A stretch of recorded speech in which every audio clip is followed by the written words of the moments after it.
যারা ইবাদত করতে স্বাদ পান না, ইবাদতে যাদের মনোযোগ নেই, আজকে আমি এমন কার্যকারী 5টা টিপস শেয়ার করব, যে 5টা টিপস অ্যাপ্লাই করলে, যে 5টা আমল অ্যাপ্লাই করলে এবং বাস্তবিক জীবনে ট্রাই করলে আপনার ইবাদতের ভেতরে, আমলের ভেতরে, নামাজের ভেতরে, কোরআন তেলাওয়াতের ভেতরে স্বাদ, মজা ঢুকাই দিবে একজন। বলেন সবাই, তিনি কে?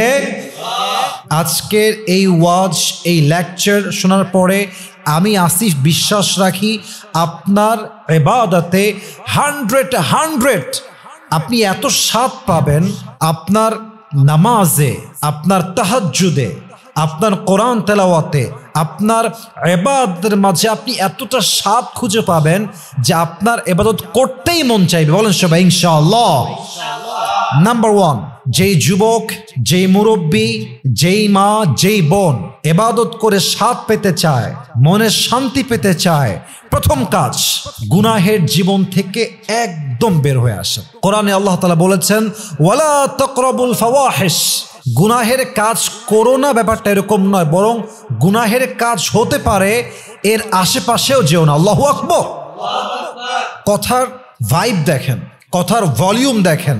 গুনাহ করো না ব্যাপারটা এরকম নয়, বরং গুনাহ হয়ে যেতে পারে এমন অশ্লীল কাজের কাছেও যেও না। এই আদেশটা দিয়েছে একজন, তিনি কে?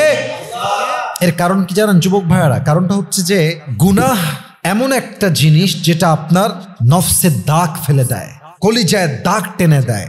আপনার রূহ, আপনার কলব গুনাহ করতে করতে কলুষিত হয়ে যায়।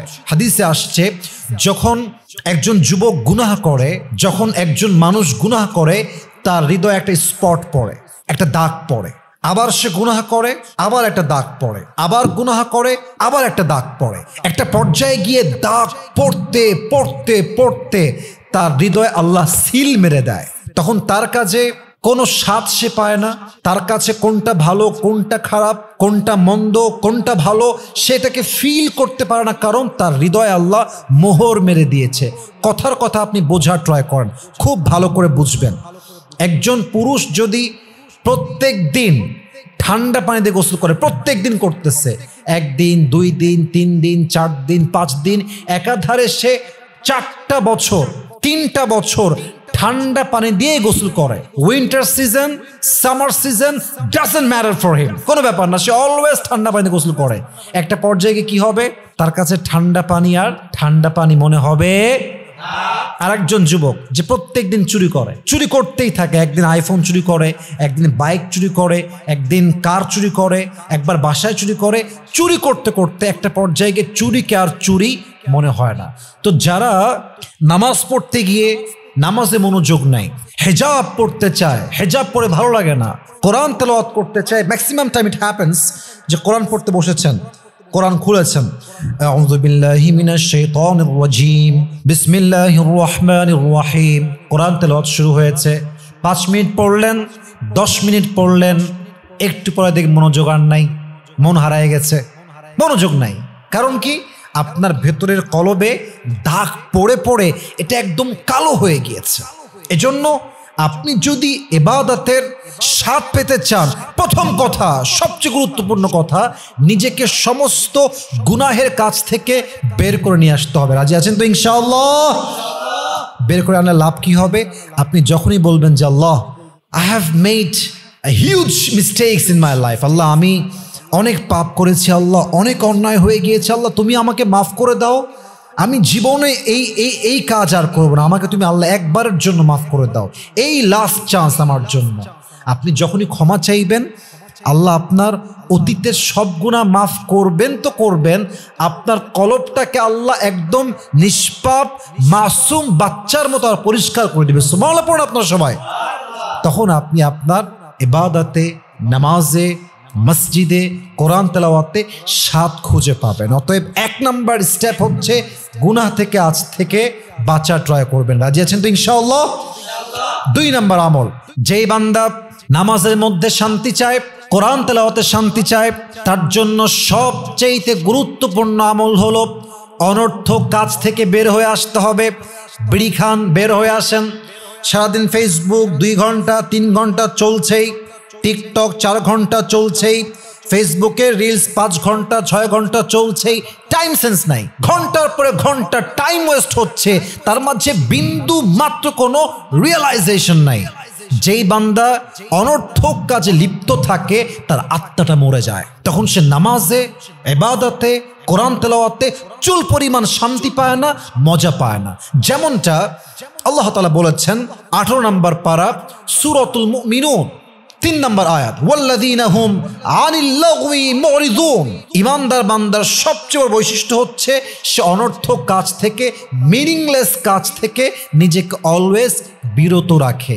আপনি একটু খেয়াল করেন তো আমার দিকে, আপনি জোহরের নামাজের পূর্বে প্রায় 5 ঘন্টা যাবৎ ফেসবুকে রিলস দেখতেছেন, টিকটকে ভিডিও দেখতেছেন, নামাজের সময় হলো, নামাজ পড়তে গেছেন, এখন নামাজে আল্লাহু আকবার, চিন্তায় কি আসবে, রিলসে কি দেখলাম, টিকটকে আমি কি দেখলাম, কোন মেঘে দেখলাম, কেমনে দেখলাম, এই চিন্তা মাথায় যখনই আসবে নামাজে মনোযোগ গায়েব হয়ে যাবে। অতএব যেই বান্দা ইবাদতে, নামাজে, কোরআন তেলাওয়াতে শান্তি পেতে চায়, স্বাদ পেতে চায়, অনর্থক কাজে কখনো নিজেকে লিপ্ত করা যাবে। আল্লাহ আমাদের সবাইকে বোঝার তৌফিক দান করুক, পড়েন সবাই আমিন। 3 নম্বর কাজ, এটা হয়তো বা আমরা অনেকে জড়িত আছি, বাট আমরা জানি না, এটা আমরা বুঝতেছি না। আপনার কামাইয়ের কোথাও যদি হারাম ইনকাম থাকে, মিস্টেকলি, আই মিন ইন্টেনশনালি অথবা আনইনটেনশনালি, যেই বান্দা হারাম কামাই করে তার ইবাদতের স্বাদ উঠায় না একজন, বলেন সবাই তিনি কে?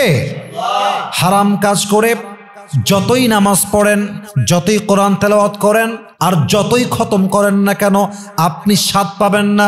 যদি আপনি হালাল কামাই করতে পারেন, ইনকাম কম হোক, 5,000 হোক, 10 হোক, 15 হোক, যেই বান্দা হালাল কামাই করতে পারে তার নামাজের ভেতরে, তেলাওয়াতের ভেতরে, ইবাদতের ভেতরে শান্তি দেয় একজন, তিনি কে? অতএব মেহেরবানি করে হারাম খাবো না, হালাল খাবেন।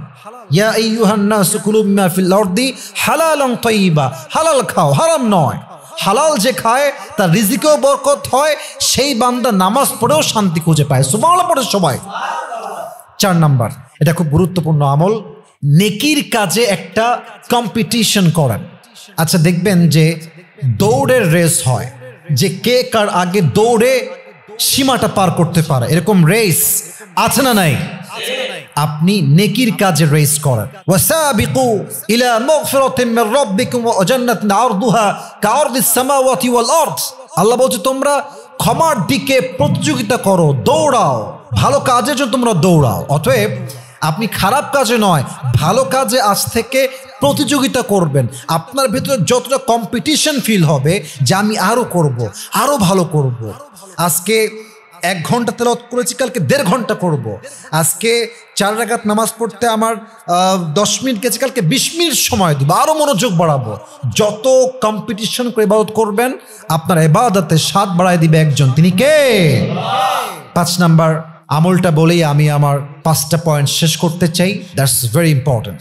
নেকির কোনো চিন্তা আসলে, ভালো কাজের কোনো চিন্তা আসলে, ডোন্ট বি লেট, দেরি করবেন না। কথার কথা, রাত বাজে 3টা, রাত বাজে কয়টা? ঘুম আপনার ভেঙে গেছে, মাথায় রাখবেন, রাত 3টায় যখন আপনার ঘুম ভেঙে যায়, এই ঘুমটা অটোমেটিক ভাঙে নাই, এই ঘুমটা আল্লাহ ভাঙিয়েছেন। আর আল্লাহ আপনাকে মেসেজ দিচ্ছে, বান্দা গেট আপ, উঠে পড়, আয় আমার কাছে আয়, সেজদায় আয়, আমাকে ডাক। তুই ডাকতে দেরি হবে, তুই যা চাইবি তোর চাইতে দেরি হবে, আমি আল্লাহর দিতে একটা মুহূর্ত দেরি হবে না। সুবহানাল্লাহ পড়েন। আপনার মনে চাচ্ছে আপনি তাহাজ্জুদটা পড়বেন, শয়তান বলবে যে না থাম, আর একটু ঘুমা, এখন অনেক সময়, সেই 5টায় আজান, 2 ঘন্টা, it's a long time, sleep again, আবার ঘুমা। আপনি ঘুমাবেন না।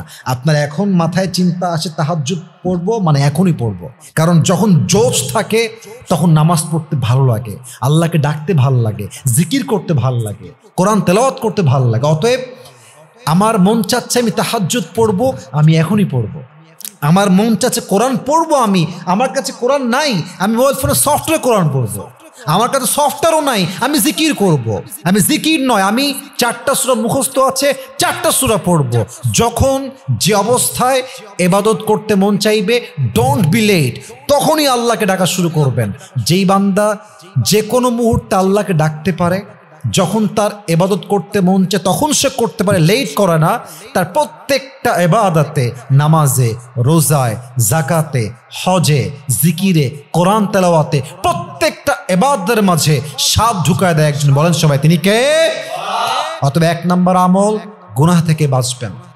2 নম্বর আমল, অনর্থক কাজ থেকে বাঁচবেন। 3 নম্বর আমল, হারাম থেকে বাঁচবেন। 4 নম্বর আমল, নেক কাজে অলওয়েজ কম্পিটিশন করবেন যে আমি আজকে ওইটা করব, আজকে ওইটা বাড়াই দিব, কালকে অতটুকু করছি আজকে আরো বাড়াই করব, কম্পিটিশন।